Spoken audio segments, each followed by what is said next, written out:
Merci à Deblock qui sponsorise cette vidéo, je vous en parle plus en détail à la fin de celle-ci.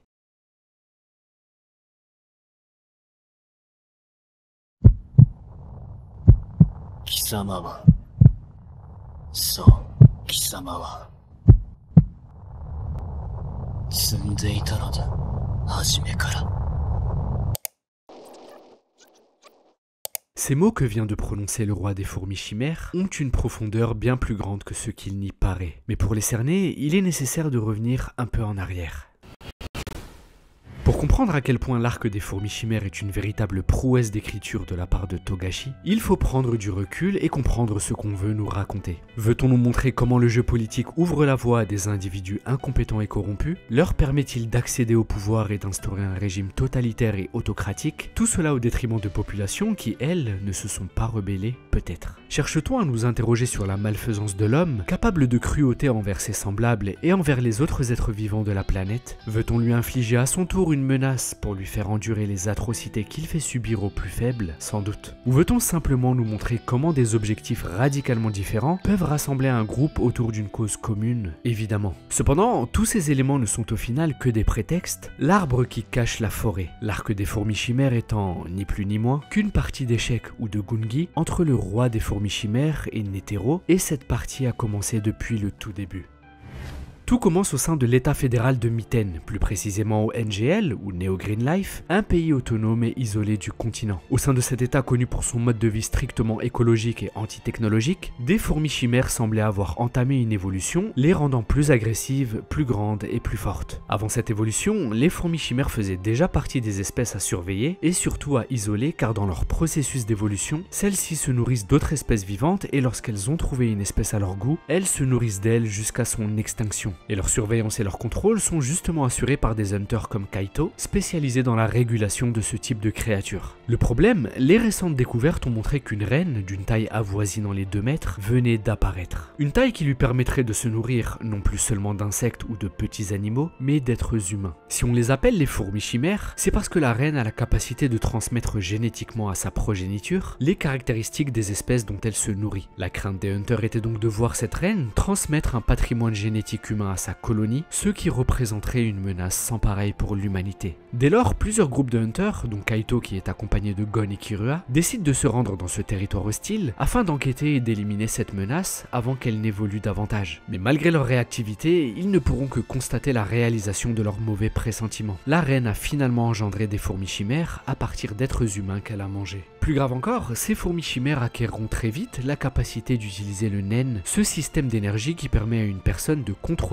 et d'utiliser son aura de manière spécifique pour acquérir des capacités physiques et des pouvoirs uniques. Cette évolution inopinée tombait à pic pour la reine dont l'objectif était d'engendrer un roi pour les fourmis chimères, un roi puissant entouré d'une garde royale puissante. Faisant de plus en plus de victimes dans la région, le gouvernement demandera à l'association des Hunters de débarrasser le monde de ces créatures. Netero, son président, acceptera à la condition d'avoir carte blanche sur toute l'organisation du plan d'extermination des fourmis chimères. Et cette demande, ou plutôt ce coup de Netero, prendra toute son importance dans la conclusion de cet arc. L'acceptation de la mission par Netero coïncidait avec la naissance de la première fourmi chimère, membre de la garde royale du futur roi à naître, Neferupito. À ce moment, la menace prenait une toute autre dimension. Dotée d'une grande intelligence, elle maîtrisera de façon innée le Nen et transmettra l'ensemble des savoirs qu'elle a acquis à la colonie qui organise la défense de la reine autour de leur nouveau pouvoir. Mais le tournant majeur de l'arc se produira au moment où Neferupito repéra Kaito, Kirua et Gon à proximité du nid de la reine. Et la simple libération de son aura provoquera des sueurs froides à un hunter aussi expérimenté que Kaito, à qui la fourmi chimère sectionnera le bras avec une facilité déconcertante. Pétrifié par cet ennemi qui avait bondi au milieu d'eux, Kirua choisira de battre en retraite en emportant Gon avec lui sous les conseils d'un Kaito qui s'apprêtait à réaliser le dernier combat de sa vie, lui qui finira par être tué par la fourmi chimère. Un peu plus tard, l'expérience qu'ont vécu Gon et Kirua parviendra aux oreilles de Netero qui était venu sur les lieux en reconnaissance avec son équipe. Et alors que Nove et Moro ne semblaient pas prendre la menace très au sérieux, Netero donnait l'impression d'être sensible aux paroles de Kirua lorsque ce dernier expliquait qu'il n'avait jamais ressenti une aura si effroyable et qu'il ne voyait ni Netero ni son équipe sortir victorieux d'une confrontation avec cet ennemi. À cet instant, Netero cernait toute l'urgence de la situation car la force de cette Neferupito, aussi effroyable soit-elle, ne laissait présager qu'une qu'une force encore plus grande à venir lorsque le roi des fourmis chimères naîtra. Un roi que Netero devait mettre en échec. Et c'est donc à partir de là que Netero a savamment mis en place sa stratégie. La première étape consistait en la création d'une unité d'élite pour intervenir au sein du NGL. Venir trop nombreux mettrait les fourmis chimères sur leur garde et rendrait difficile toute coordination dans ce territoire hostile. Il préférera alors créer une équipe réduite composée des meilleurs éléments à sa disposition. Et il optera ainsi pour Nov et Moro. En plus d'avoir un sens de l'analyse et une intelligence très développée, Nov était un spécialiste de l'infiltration et de la mobilité tactique. Son naine lui permet de créer des portails dimensionnels grâce à sa capacité hide and seek qui offre au groupe une mobilité stratégique cruciale pour l'équipe, aussi bien pour s'enfoncer dans le territoire que pour se replier si besoin. Netero utilisera le plein potentiel de cette capacité et cela dès le début lorsqu'il décide de partir en reconnaissance sur le territoire des fourmis chimères pour d'une part en apprendre plus sur son ennemi et d'autre part réduire l'effectif adverse de façon discrète. Quant à Moro, il représente un soutien d'envergure dans cette expédition, lui qui, grâce à sa capacité Deep Purple, est capable de contrôler stratégiquement de grandes zones de combat avec sa fumée qui peut lui permettre de créer des illusions, d'attaquer ou tout simplement d'isoler un ennemi. Sa grande endurance physique et mentale, ainsi que son style de combat basé sur la ruse, était particulièrement adapté à cette mission. Quant au reste de son équipe, Netero était très clair. Il n'y avait pas de place pour les faibles, seuls ceux qui feraient montre de détermination et de volonté pourront rejoindre la mission. Et en effet, aussi bien Kaito que Moro avaient avancé que la volonté et la détermination étaient ce qui définissait la force du naine d'un hunter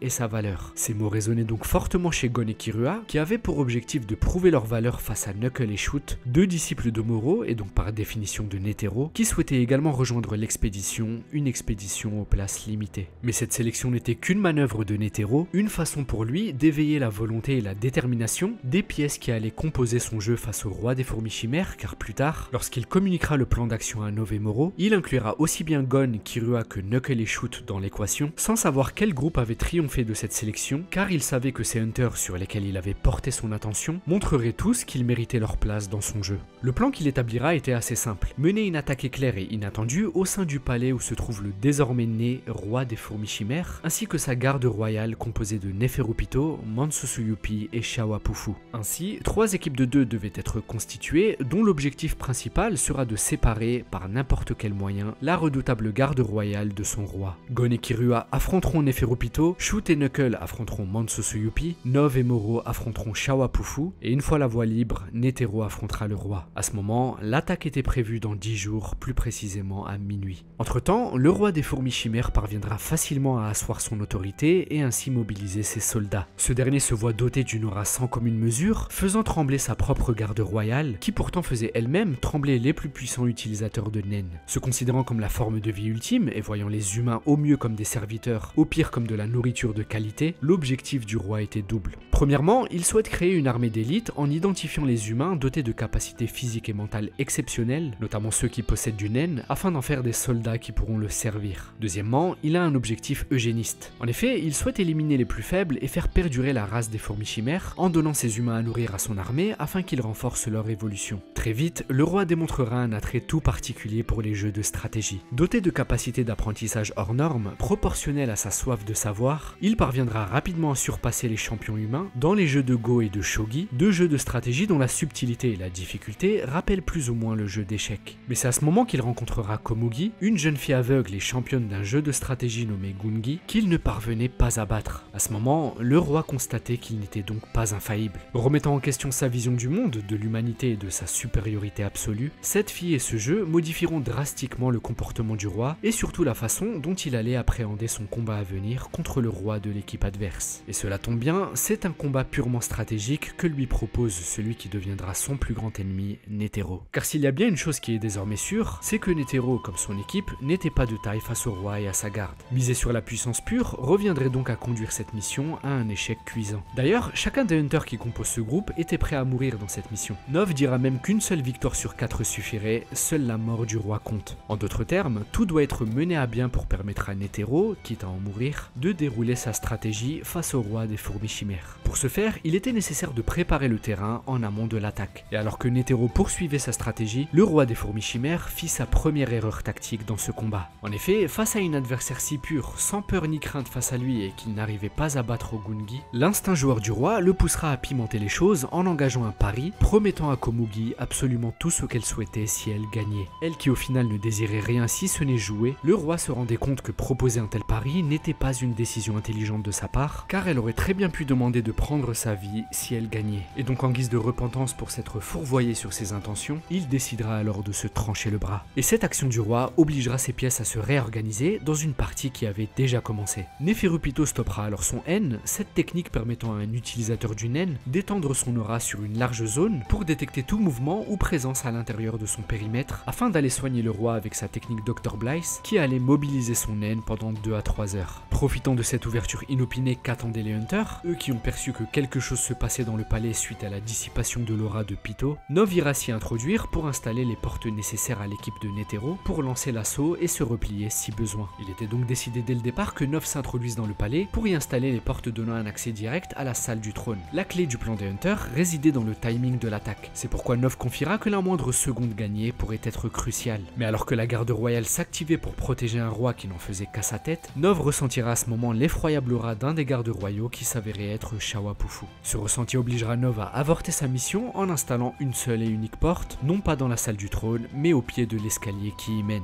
Comme nous le disions précédemment, tous les Hunters étaient prêts à mourir au cours de cette mission. Mais à cet instant, la peur de Nov allait bien au-delà de celle de mourir. Face à cette aura qu'il ne pouvait absolument pas défier, il savait que s'il était capturé, l'ennemi serait en mesure de lui soutirer des informations qui mettraient à mal tout le reste du plan et la vie des millions de personnes du Golto de l'Est qui allaient être sacrifiées par le roi. Il décidera alors de battre en retraite et verra sa volonté, source de la force des utilisateurs de Nen, totalement brisée par l'événement. Une des pièces de Netero venait alors d'être quasiment sortie du jeu. Au plan de Netero se sont ajoutées des pièces annexes qui s'avéreront utiles. On pourra à ce titre noter Méléoron et Ikarugo, deux fourmis chimères qui ont gardé les souvenirs de leur vie humaine, qui se sont révoltés face au plan funeste de leur roi. À eux s'ajoute également Pamu, disciple de Nov et qui, comme lui, est spécialiste de l'espionnage et de l'infiltration. On peut noter que Netero ne les a pas directement sélectionnés, mais il a attribué cette liberté à son équipe, à qui il faisait une entière confiance. Et si Kaito considérait qu'un bon hunter est un hunter aimé des animaux, Netero devait être convaincu que dans cette mission, les hunters qu'il aura sélectionnés sauraient s'entourer d'alliés fiables. Quoi qu'il en soit, le moment fatidique allait débuter. Nous sommes à 2 minutes avant le déclenchement de l'assaut et Netero entrait enfin en scène. Accompagné de Xenozoldyck, le grand-père de Kirua et pièce secrète qu'il a engagée, Netero et lui arrivent par le ciel. À ce moment, l'instinct animal de Neferupito la poussera à ressentir le danger, et ce même avant que ses ennemis n'entrent dans son N. C'est pourquoi 2 secondes avant le lancement de l'assaut, Pytho dissipera son N du palais pour l'orienter vers cette menace. Exactement 1 seconde avant le lancement de l'assaut, la stratégie débute, Xenozoldyck lance le Dragon Dive afin d'aveugler la capacité sensorielle de l'ennemi, tout en faisant tomber une pluie d'éclairs sur le palais et ainsi créer le désordre. Pytho activera alors tous ses sens pour identifier le principal danger pour le roi, et une fois fait, elle foncera alors instinctivement sur ce qu'elle ne savait pas encore être le roi de l'équipe adverse et architecte de l'assaut en cours, Isaac Netero. Elle dépassera alors ses limites et activera sa plus puissante attaque du Nen, Terpiscore, une invocation marionnettiste destinée à mettre Pytho en position d'attaque, faisant prendre instinctivement à son corps les meilleures décisions lors du combat. Cette activation de Pytho durera 1/10 de seconde, mais durant ce court laps de temps, précisément au début de l'enclenchement de ce 10e de seconde, Netero identifiera alors la première erreur de son adversaire. Pytho ne pouvait alors que constater que pendant qu'elle se mettait en position de combat, Netero avait déjà entamé son mouvement pour déployer une partie de sa technique incroyablement puissante, développée au cours de décennies de pratique, laissant forme de canon. À cet instant, le temps s'arrêtait pour Pytho qui ne pouvait que percevoir la réalité immuable de ce moment. Concentration, prière, garde, il lui serait impossible d'esquiver cette frappe.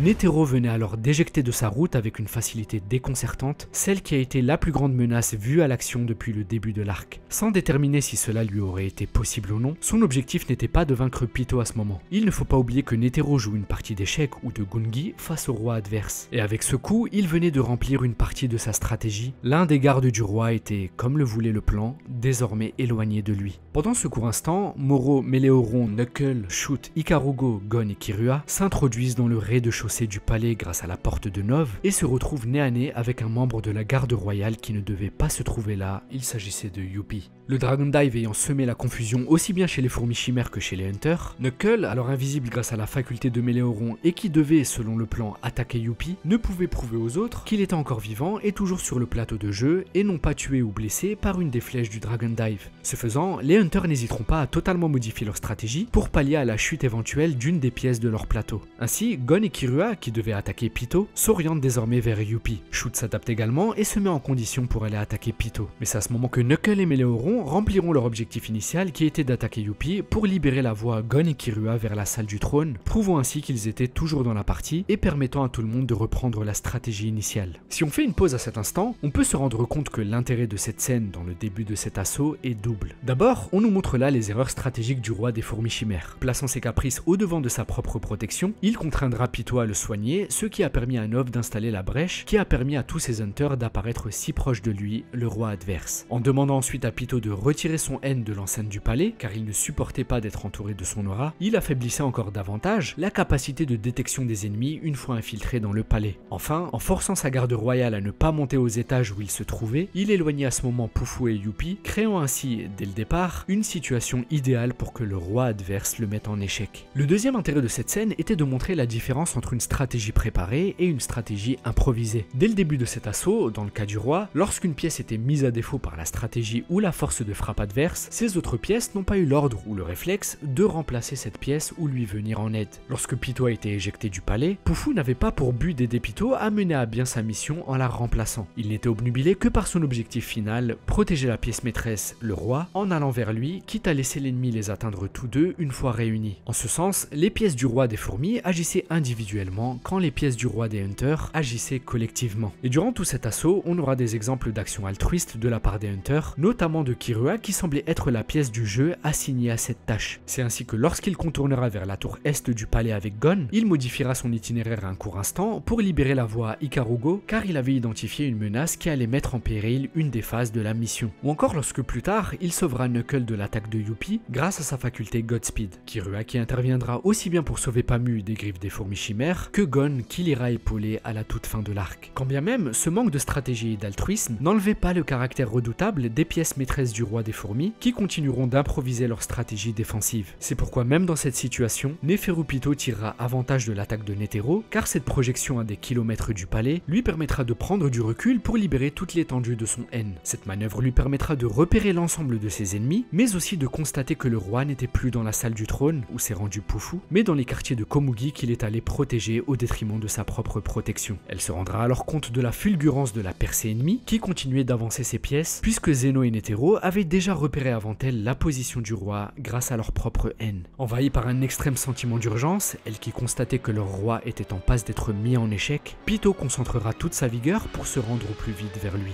À ce moment, une fois arrivé, le temps semblera s'être figé pour Pito, Netero et Zeno, qui constataient que ce roi que tout le monde craignait, aussi bien ses propres pièces que les pièces adverses, prenait soin avec la plus grande délicatesse de Komugi, cette jeune fille innocente, blessée lors de l'attaque par ceux qui étaient censés être les défenseurs des plus faibles, jeune fille qui semble être ce que le roi des fourmis chimères avait de plus cher à protéger à cet instant. À ce stade de la partie, on ne peut voir qu'une similitude avec le jeu de Go, un jeu que le roi avait maîtrisé plus tôt dans cet arc, jeu dans lequel certaines pièces retirées du plateau continuent d'avoir une influence tangible dans le reste du jeu. Komugi incarnait cette pièce non prévue aussi bien par l'adversité que par le camp du roi des fourmis. Cette scène sera un tournant majeur pour la suite et est sûrement la plus importante de tout cet arc et de toute cette partie qui se joue entre les deux rois. À ce moment, une sorte de malaise s'est créé face à ce roi qui ne semblait pas vouloir la victoire coûte que coûte. Seul au devant de ses deux ennemis, il ne demandera pas à Neferupito de l'épauler dans le combat à venir, mais lui demandera de soigner Komugi. En substance, ce que faisait le roi des fourmis chimères à ce moment était tout bonnement de retirer du jeu une des pièces maîtresses qui ne pourrait plus l'aider à vaincre ses ennemis. Et face à ce roi qui faisait preuve d'un étonnant acte d'humanité, Netero et Zeno ne pourront que faire preuve de respect et ne sauteront également pas sur cette occasion pour porter un coup critique à cet ennemi qui avait baissé sa garde. Et alors que l'objectif ultime de cet assaut était de séparer le roi de sa garde, c'est au final le roi des fourmis chimères lui-même qui proposera à Netero de réaliser ce combat loin du palais, un combat en 1 contre 1, roi contre roi. Cette tournure inopinée des choses fera perdre leurs moyens aux deux hunters aguerris qui réaliseront leur plus grande erreur dans cette mission. En effet, ces derniers se sont laissés distraire par l'acte d'humanité du roi des fourmis chimères qui est passé à côté d'eux sans qu'ils ne s'en aperçoivent avec une facilité déroutante. Netero comprenait alors qu'il aurait pu être tué à ce moment car il avait baissé sa garde et oublié que son adversaire aussi était un monstre sans pareil. Finalement, les deux rois n'auront pas profité du moment de faiblesse de l'autre et semblent tenir à réaliser un combat honorable. Et alors que Shoot Knuckle, Méléoron et Moro réalisent comme prévu la mission selon la stratégie définie, mobilisant Youpi et Poufou loin du roi, Netero indiquera à l'une de ses pièces maîtresses la prochaine action à réaliser. Il indiqua à Gon où se trouvait celle qu'il cherchait plus que tout, Neferupito. Gon avait enfin en face de lui la pièce adverse qui avait tué Kaito. Il est également intéressant d'analyser cette interaction entre Gon et Pito que le roi venait de mettre dans une situation critique stratégiquement. Lui qui est maître du jeu, il ne demandera pas à sa pièce d'attaquer l'ennemi, mais lui demandera de soigner Komugi quoi qu'il en coûte. Et face à la menace que Gon représentait, Pito n'aura alors d'autre choix que d'abandonner la partie et de rendre symboliquement les armes, car c'est la seule façon pour elle de respecter la volonté du maître du jeu, la volonté du roi. À partir de là, le destin de Neferupito était scellé. Elle réalisera comme convenu sa mission en soignant Komugi, mais elle n'impactera plus l'assaut et sera même plus tard éliminée par Gon, qui était là pour cet objectif ultime. Quant à Zeno, en permettant à l'aide de son dragon d'emmener le roi des fourmis chimères et Netero loin du palais, ce dernier sortait également du jeu et mettait un terme à sa mission. Son aide aura permis à Netero de dérouler la phase finale de sa stratégie dans ce lieu reculé à l'abri de toute interférence. Cet endroit qui était autrefois utilisé pour tester des armes de guerre car il était suffisamment loin de toute civilisation, était le parfait terrain pour ce combat royal. C'est à ce moment que le roi des fourmis expliquera l'objectif de son existence. Il dira à Netero que son but est de faire périr une grande partie de l'humanité, celle qui crée les vices et les inégalités. Le roi souhaite tout détruire et tout redistribuer afin de créer un monde égalitaire et où les valeureux humains auront droit d'exister au sein de son peuple. Un royaume dans lequel l'humanité ne sera pas au-dessus des autres espèces. Reconnaissant la valeur de Netero, le roi refusera ainsi le combat. Et face à cette preuve supplémentaire d'humanité, Netero sait qu'il ne pouvait désormais reculer car il avait beaucoup trop avancé ses cartes, ou plutôt ses pions. Il forcera donc le roi des fourmis à combattre et lui promet que s'il combattait et l'emportait, il lui révélerait son nom, celui que sa mère, la reine, lui a donné sur son lit de mort après l'avoir enfanté. Et c'est alors que le roi, qui est en perpétuelle quête d'identité, mais surtout qui a un amour démesuré pour le jeu, acceptera le combat puisqu'il y a ce trophée convoité à la clé. Nous entrions alors dans la phase finale de cette partie, les deux rois étaient tous deux prêts à réaliser le combat final. À ce moment, et alors que le roi des fourmis chimères subissait les premiers assauts de son opposant, Netero remerciera le destin et tous les événements par lesquels il était passé, car ces derniers l'avaient amené à cette rencontre, l'ultime combat de sa vie. Netero utilisera alors le plein potentiel des 100 formes de canon.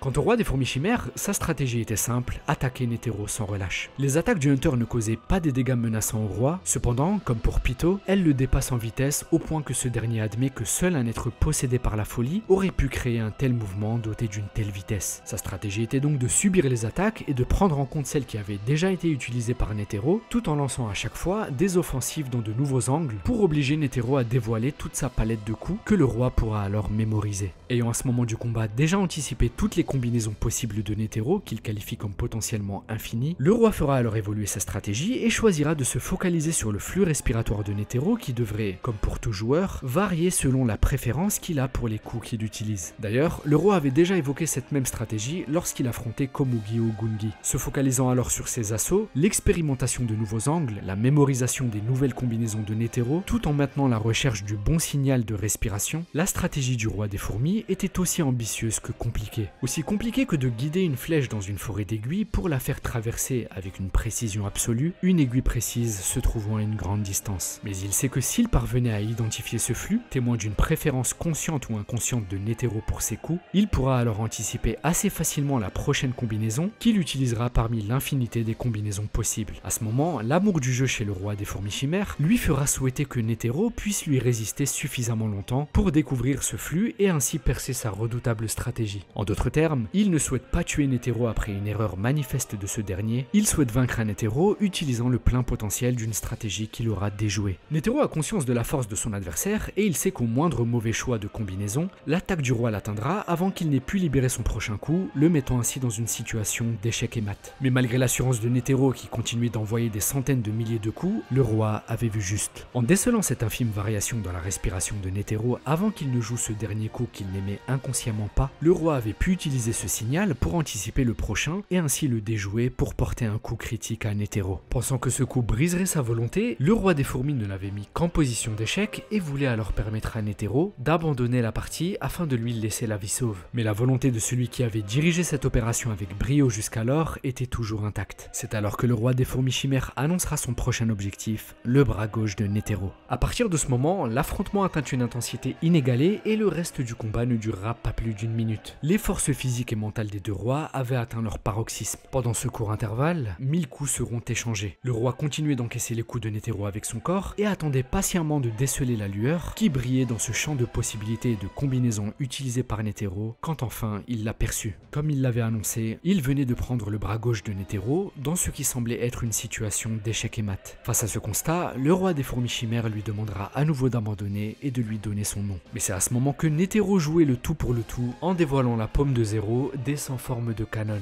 Son ultime attaque qui apparaissait hâtivement derrière le roi et qui ne lui a pas laissé le temps de réagir. Une attaque d'une force effroyable démontrant la puissance sans pareille de Netero que le roi subira de plein fouet. Une attaque dont le roi des fourmis chimères, qui en a reconnu la grandeur, était néanmoins sorti quasiment intact, montrant qu'il s'inscrivait définitivement comme une forme de vie supérieure. Considérant sa victoire comme désormais totale face à un Netero à bout de force, le roi demandera une dernière fois quel est son nom. À cette requête, Netero conseillera à Meruem, le nom du roi, de ne pas sous-estimer les humains, mais surtout de ne pas sous-estimer leur malveillance infinie, eux qui ont dominé depuis toujours sur cette planète toute forme de vie. Et ce sont après ces mots que pour la première fois de son existence, le roi Meruem ressentit de la peur. De la peur face à un homme qui, bien qu'il semblait être au bord de la mort, avait pourtant l'expression de quelqu'un qui était ravi de la conclusion de cette partie, ravi des dernières paroles qu'il prononçait. C'est alors que l'instinct animal de Meruem comprit très vite ce qu'il allait se passer, mettant son corps dans une vaine position de fuite. À ce moment, Meruem savait que l'homme qu'il avait en face de lui avait établi une stratégie plus grande que la sienne. Une stratégie qu'il avait poussé à confier bien avant son arrivée à NGL, qu'il ne parviendrait pas à accomplir cette mission sans sacrifier l'un des leurs.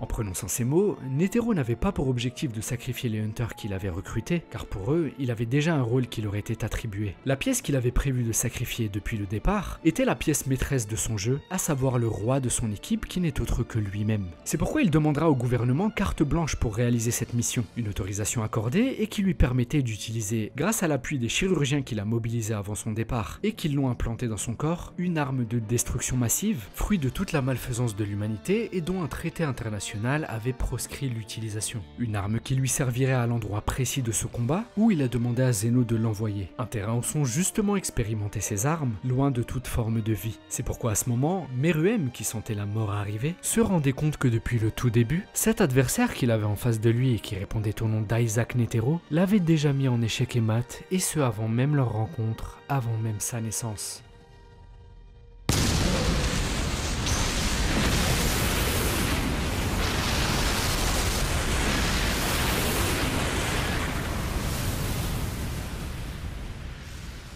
À ce moment, nous pouvons nous demander si Netero a bien mis en échec et mat Meruem, ou bien si ce n'est pas plutôt ce dernier qui s'est lui-même mis dans cette position. Lui qui pourtant aurait pu vaincre ses ennemis à maintes reprises, puisqu'il disposait de la force pour le faire, mais qui préférera poursuivre un objectif qui semblait plus grand, celui de la quête de son identité et d'acceptation de la part humaine en lui. Peut-on qualifier de monstre la personne qui voulait simplement faire vivre à l'homme ce que lui-même faisait vivre à d'autres espèces? Est-ce qu'un monstre se refuserait à tuer ses ennemis alors qu'il le pouvait, car le faire de la sorte n'est pas honorable? Est-ce qu'un monstre souhaiterait être le roi qui mettrait fin aux inégalités sur Terre? Est-ce qu'un monstre chercherait à connaître le nom que lui a donné sa mère? Ou encore est-ce qu'un monstre protégerait une personne qu'il aime plus que tout, au point d'y perdre son royaume et sa vie? Peut-être qu'en réalité, les monstres sont ceux qui, au lieu de tendre la main à cette lueur d'espoir qui aurait pu tout changer, ont préféré jouer à une partie d'échecs dès le départ lésé et ont utilisé une arme de destruction massive, détruisant tout en son cœur et empoisonnant ceux qui ont survécu à sa déflagration. Et si les monstres n'étaient pas plutôt ceux qui ont éteint cette lueur en quête de son humanité?